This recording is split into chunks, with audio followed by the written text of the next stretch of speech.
Alors je me tourne maintenant vers nos partenaires et en particulier, en premier, vers Stéphanie bien sûr.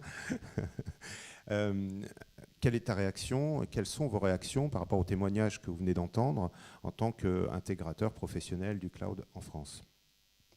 Je crois que en fait, tout est en train de s'accélérer. Moi, ça fait 12 ans que je suis dans l'informatique. Pendant 10 ans, on a parlé d'informatique traditionnelle. Et puis là, on parle de cloud, on parle de social business, on parle de mobilité. Et nos clients, les DSI, ont des demandes bien particulières qui sont souvent liées à la pression des utilisateurs, aux métiers qui disent, bah voilà, j'ai l'habitude maintenant de travailler, d'avoir des outils qui sont différents, et pourquoi je ne les retrouve pas dans l'entreprise? Donc ça, c'est une pression, c'est une accélération. Et puis d'un autre côté, nous, en tant que prestataires, notre métier change et on est en pleine mutation, puisque les offres de services traditionnels, elles ne sont plus valables avec les offres solutions qui sont dans le cloud. Donc on est obligé, nous aussi, de s'adapter, mais c'est surtout d'innover. Et en fait, on innove sur la partie consultation, accompagnement, valeur ajoutée qu'on va apporter donc à nos clients. Et là, c'est une vraie réflexion, c'est une vraie innovation et c'est une réflexion stratégique d'entreprise. Donc ça impacte les clients, ça impacte les sociétés de services. Les sociétés de services aussi qui n'avaient pas l'habitude peut-être d'avoir ce type de réflexion, ce type d'approche. Tout à fait. D'accord. Patrice? Je compléterai par un élément pour préciser un peu le périmètre sur lequel on intervient. Les PME, PMI, il faut savoir qu'aujourd'hui, avec l'avènement des outils sociaux, on se rend compte que beaucoup de nos clients n'ont pas la capacité technique à suivre l'évolution technologique.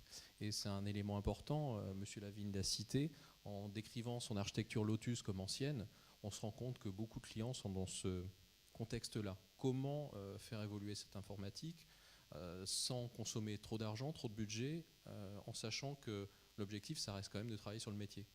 Donc le déclencheur, bien évidemment, c'est le ROI, le calcul des coûts, qui est bien plus facile à gérer sur les offres cloud, mais c'est aussi la modernisation de l'infrastructure. C'est de se dire, demain, je vais être capable à des besoins qui ne sont peut-être pas encore exprimés dans mon entreprise, ou pour certaines entreprises qui commencent à poindre, la partie collaboration à l'intérieur, mais aussi à l'extérieur de l'entreprise, la partie conférence web, donc c'est aussi un élément important.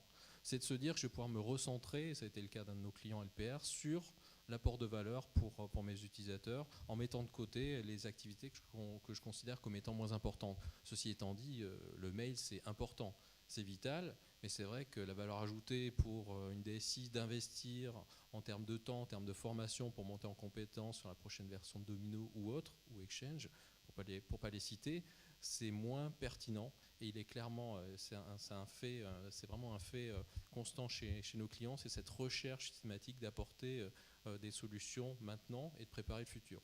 Et l'autre élément clé, c'est de se dire, on ne veut pas non plus tout changer parce que les projets de type on rase tout et on recommence dans le cloud sont quand même complexes à mettre en œuvre.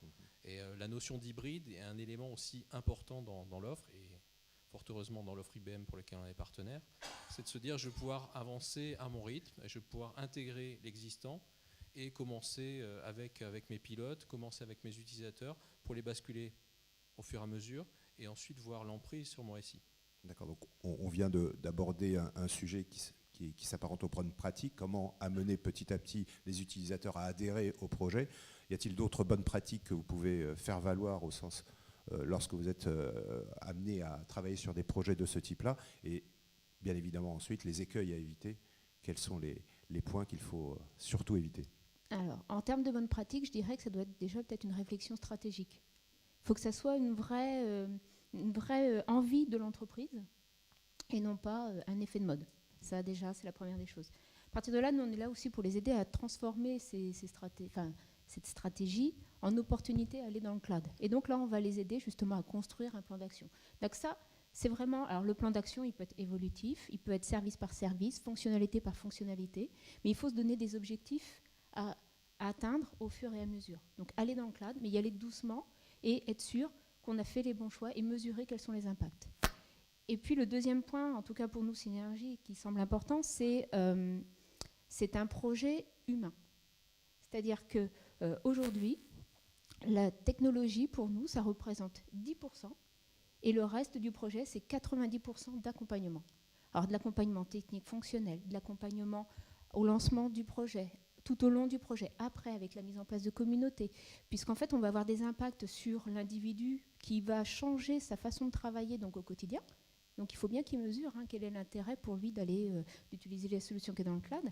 Et puis, il y a la partie, je dirais, managériale, où là, on se dit, voilà, dans le cloud, tout le monde, alors nous on est surtout sur la partie collaborative, tout le monde va pouvoir effectivement aller chercher du contenu, partager.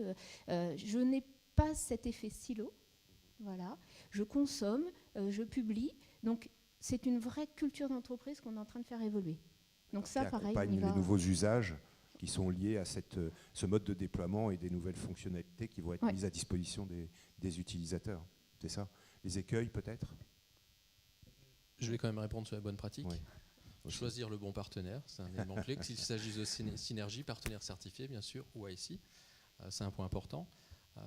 L'autre élément, c'est ne pas de considérer le cloud. Alors, le cloud, c'est un peu réducteur. On est plutôt positionné, au travers de cette discussion, sur une offre SaaS, mais bien positionner ces offres-là au sein du SI.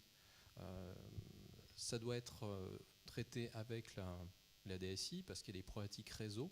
C'est pas neutre. Quand on parle de l'externalisation de la messagerie, il faut savoir qu'aujourd'hui, le flux, le message que vous transmettez à votre collègue, au lieu de passer par le réseau local, il passe par le réseau Internet. Donc il y a une notion de sécurisation qui est importante à traiter. De la même manière, quand on parle de LCL et les engagements d'IBM sur le sujet ou d'autres, s'arrêtent à la sortie des data centers. Donc le client est responsable de ce qui se passe chez lui. Donc c'est aussi un point important. Le calcul du ROI doit intégrer cet élément-là, cet élément technique, donc là purement technique. Et après, tout ce qui est vrai dans les projets de transformation, l'accompagnement au changement, qu'il s'agisse du cloud ou d'autres choses, la mise en place de connection, d'outils de réseaux sociaux, c'est une constante. C'est une constante, il faut accompagner les utilisateurs dans les meilleurs choix. Donc il y a cette notion de gouvernance à prendre en compte, parce qu'on se rend compte après qu'il y a des problématiques qui apparaissent. Comment je gère le mot de passe? Je vais avoir un ensemble de services SaaS auxquels j'ai souscrit. J'ai peut-être souscrit à Salesforce, j'ai peut-être souscrit à Lotus Live. Comment je gère... IBM Smart Cloud, excusez-moi. Je ne le referai plus. C'est pas grave. Comment je gère l'unité d'accès? Et ce point-là, c'est encore un point technique qui fait appel au DSI, parce que sinon, on va se retrouver dans quelques temps à laisser les robinets ouverts. On aime bien ce terme-là aujourd'hui dans les différentes tables rondes, mais avec de multiples identités à gérer, de multiples mots de passe, et ça, c'est un point extrêmement important. Il faut que ça soit cohérent et intégré au système d'information. On parle beaucoup de portail, c'est un point qui était mis en place chez pas mal de nos clients. Comment je vais utiliser du contenu qui est maintenant à l'extérieur?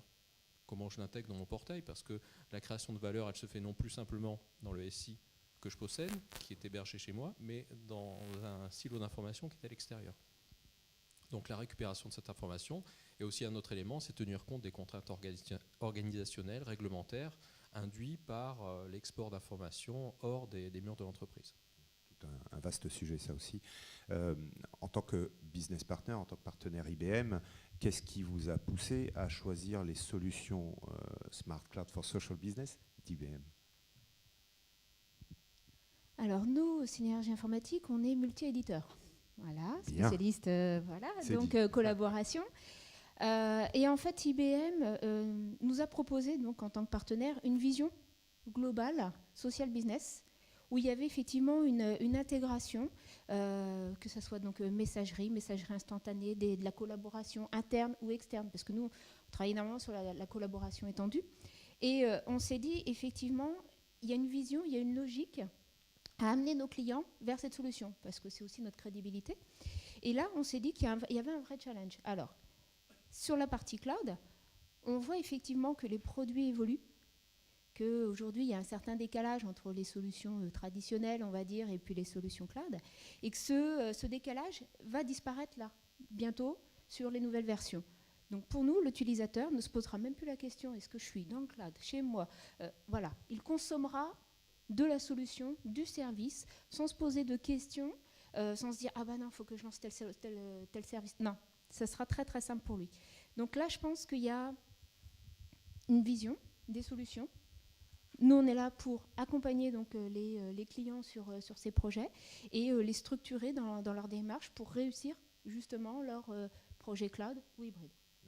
IBM était le seul, entre guillemets, à pouvoir... C'est le seul éditeur, oui, aujourd'hui qui nous propose cette vision. Les autres font du Canada Dry, ou font de la messagerie dans le cloud.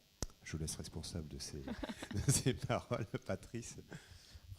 Plusieurs éléments. Le premier, on est partenaire IBM depuis maintenant 93, donc il y a une certaine logique dans ce choix-là. On ne travaille pas, contrairement à Synergis, avec d'autres solutions. Maintenant, une fois qu'on a dit ça, est-ce que ça justifie le choix? Non. Lotus, depuis sa création, a créé le concept de collaboration, même si maintenant aujourd'hui ça s'appelle social business. IBM a depuis 20 ans une expérience en termes d'hébergement et on est bien sur un monde professionnel. On s'adresse à des entreprises, on ne travaille pas sur des produits qui vont être utilisés par le grand public. Donc on a besoin d'une sécurité à la fois en termes de contenu, à la fois en termes de services et de fonctionnalités qui sont offertes.